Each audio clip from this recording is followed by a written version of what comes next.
So you were the first person in your family to come to uni, weren't you? What was that like for you?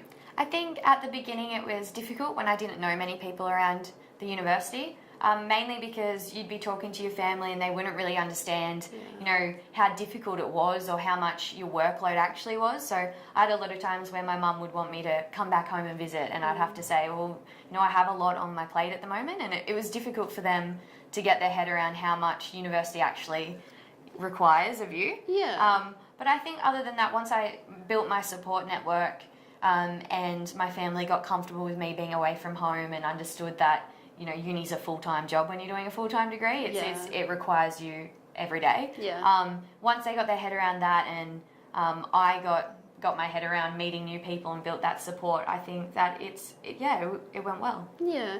And in particular, certainly, if you've only got, say, 10 or 12 hours of contact, sometimes your family doesn't necessarily understand the huge amount of study that's required on top of that. Yeah, definitely. I remember telling my mum, I've got, Monday to Thursday I'm at uni. So she would think I could come home Friday to Sunday. Yeah. And I'd have to tell her that, I actually have a big assessment due on Monday and it's going to take me the 3 days. But it was just difficult for them to understand that to start off with, because they'd never been in that situation before. Yeah. But yeah, they were definitely still supportive and they still wanted to be involved with what I was doing. So that definitely helped. And I guess in terms of adjusting to sort of those challenges, there's certainly services within the university that do help for both first-in-family students and other students struggling with the transition into university.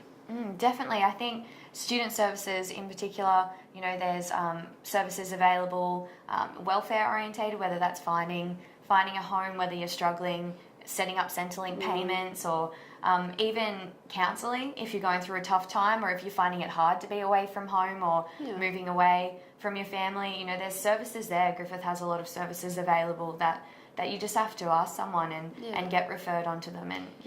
And I think that's a really important part of being a mentor too, is encouraging those students who are maybe a bit reluctant to use those services, that they are there to be used, and they're really supportive, they're really helpful in helping you through those harder times or helping you understand that Centrelink document. Definitely.